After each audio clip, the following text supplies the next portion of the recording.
Hey everyone, welcome to this explainer. Today we're breaking down something that's universally relevant, but also deeply personal. The art of keeping the mind calm.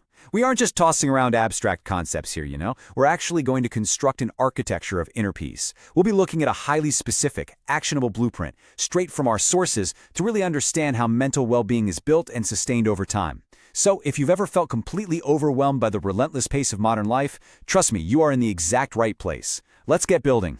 Let's dive right into what I think is a super urgent question. How do we actually find peace in today's incredibly chaotic world? Think about it. We process more information in a single day than our ancestors did in an entire lifetime. Crazy, right? Our sources point out a really fundamental truth here. The external world is ridiculously difficult, if not totally impossible to change. We're constantly bombarded with noise, stress, endless notifications, and just constant demands on our time. But here's the thing. While we absolutely cannot control the storm outside, we definitely have the capacity to secure the shelter inside. And that is the core premise of our entire journey today.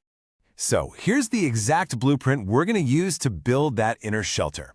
First, finding peace in chaos. Then, letting go of negativity, the power of gratitude, finding joy in helping others, discipline for a strong mind, and finally, achieving your inner balance.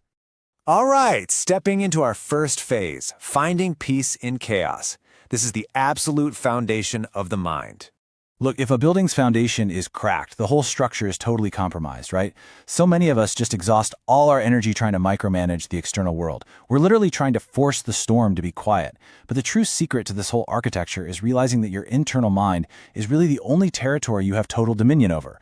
While the external world is just chaotic, loud, and honestly impossible to control, your internal mind can be controllable. It can be calm. It is the actual source of your entire experience.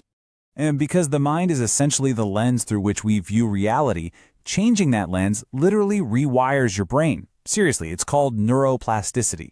Fostering positive thoughts actually makes life beautiful, not by naively ignoring reality, but by shifting your baseline perspective so you actively look for beauty and solutions. If you foster that positive thinking within the internal mind you control, your entire experience of life begins to transform. This is the solid bedrock of our foundation. Now, once that foundation is laid down, we've got to keep it clean, which brings us to our second pillar, letting go of negativity. Fun fact, our brains actually have a built-in negativity bias. They're literally like Velcro for bad experiences and Teflon for good ones. Negative thoughts are like these heavy, dark clouds that just obscure the sun. But to clear them out, you can use this super practical 3-step rhythm.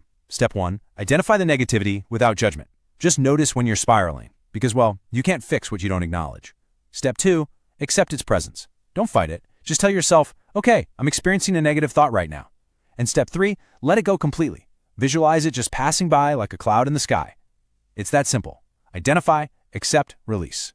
So, now that we've totally cleared away that negative debris, we get to start constructing the good stuff. Our third pillar is all about the power of gratitude. Our sources point out this incredibly timeless truth. Gratitude really is the secret to happiness. We're always out there searching for these complex formulas or chasing the next big achievement to make us happy. But the real enduring secret to joy lies in cultivating a profound appreciation for what we already have. It's basically the ultimate shortcut to satisfaction, because gratitude physically shifts your nervous system out of that stressful fight or flight mode and right into a state of rest. You instantly shift your focus from what you're lacking to exactly what you possess. And this builds into our daily lives through these little micro moments. A mother hugging her child, laughing with friends, just enjoying a quiet morning coffee. You see, gratitude doesn't require these massive life-altering events. It's found right there in the small, everyday joys. And here's the best part. The more you actively train your mind to hunt for these moments, the more of them you're going to find. You are essentially rewiring your brain to notice the warmth that already exists all around you.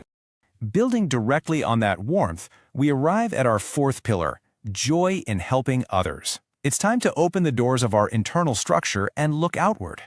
It's fascinating, but when we shift our focus to lightening the load for someone else, we actually experience what psychologists call a helper's high. It is a literal release of endorphins that diminishes our own stress. True satisfaction really does come from serving others. Dedicating your time to help, whether that's through small daily acts of kindness or larger community service, connects us to the rest of humanity. And honestly, it gives our lives a profound ultimate meaning. But hey, here comes the reality check. This brings us to our fifth pillar, discipline for a strong mind. Think about it. You can't just build a beautiful house and walk away expecting it to stay perfectly pristine, right?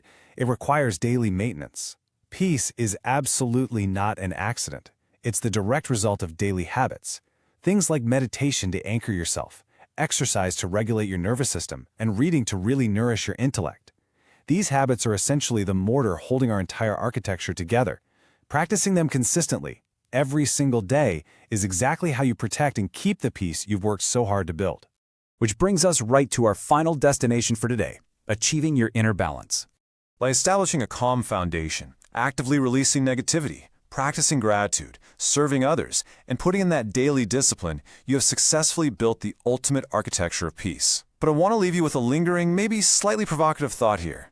The world outside will always be chaotic. That's just a guarantee. The noise is not going to stop. But will you choose peace today? It's a choice you have the absolute power to make right now, just by taking immediate control of your internal state.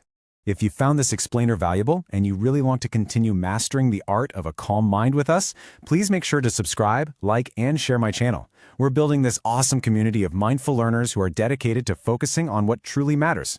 Thank you so much for hanging out with me today, and remember, protect